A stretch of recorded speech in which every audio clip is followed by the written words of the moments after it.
Seek first the kingdom of God and his righteousness, and all these things will be given you besides.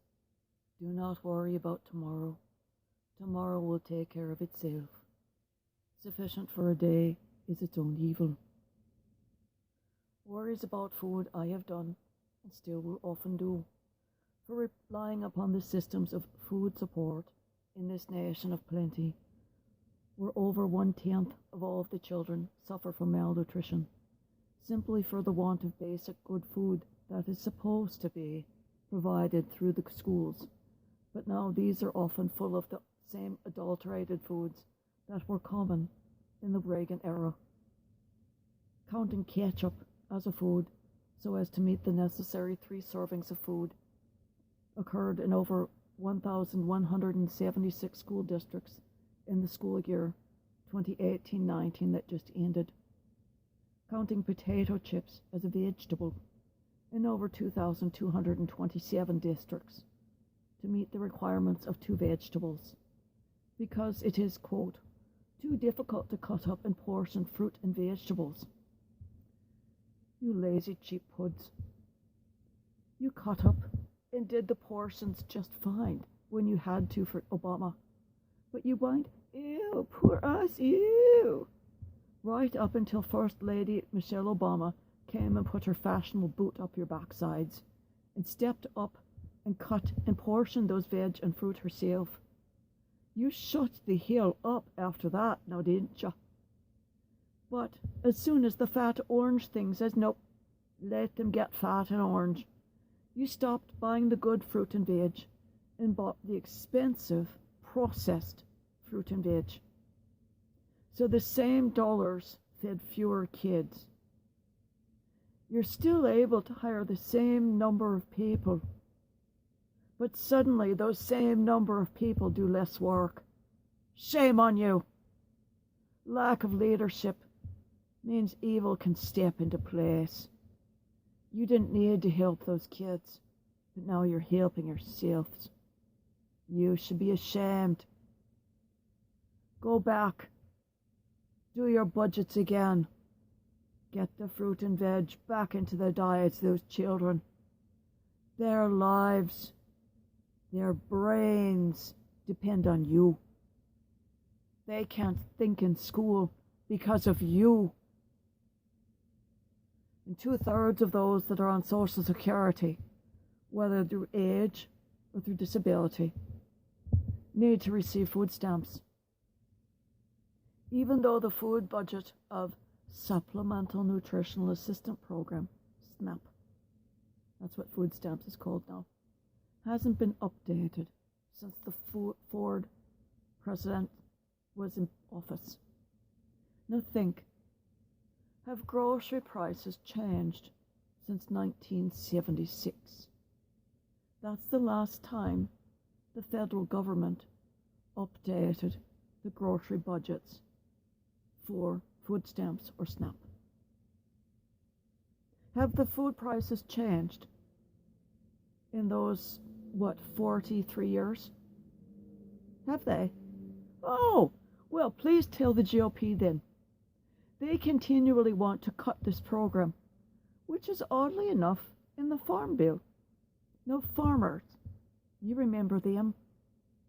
These are those same people who, thanks to Trump, have lost all of their trading partners for their corn, their soy, their pork, and 87% of all of their other farm products sold overseas. And 47% of them will be bankrupted as soon as the 2 years of $32 billion in deficit spended food supports end. Yeah, those the farm budget supports that Trump gave them, it was all deficit spending, by the way. But when that $32 billion is done, there won't be any more food supports for them. Now imagine, see, this is an economist speaking. If they increase the SNAP grocery budget to 2019 prices and increase the budget to the program, that helps the farmers. because it's required of that program that all of the monies from the SNAP program go to our farmers. That all of those funds, when they buy foods, they're supposed to go directly to the farmers. That's why it's in the Farm Bill. So, if you increase the SNAP food budget to 2019 prices and increase the budget of the program, then those farmers that are hurting will get money that it's not aid, it's money from the government because they earn it. They will then sell their products to the government, and the government will then use that to feed US families. All simultaneously benefit from one program, and the money all goes from one American family to another American family. The GOP farmers get helped, and the Democrats in the city get helped. Isn't that a unique way of doing a budget? Everybody works out. Call your congressional representatives with that idea. Now, as for clothes, why the blazes do any of you worry about clothes when not one of you is in rags? The crap you buy new is unnecessary. I am poor, proudly, and I am sick and can barely eat this day. But I don't buy new clothes, ever. I've never understood the need for more than 3 pairs of shoes for any person, not counting snow boots, and why anyone needs 4 of this shirt, 7 of those trousers, and a closet full of clothes you don't wear. Don't buy clothes if you have things that fit and are serviceable and look good in a closet or dresser. Too much of one thing is a sin. Buying when you already have something that's good and serviceable is sinful. Being envious of the empty-headed wealthy on television who do nothing but shop for clothes when they wear something once and then throw it aside is a violation of the commandments. Remember, thou shalt not covet.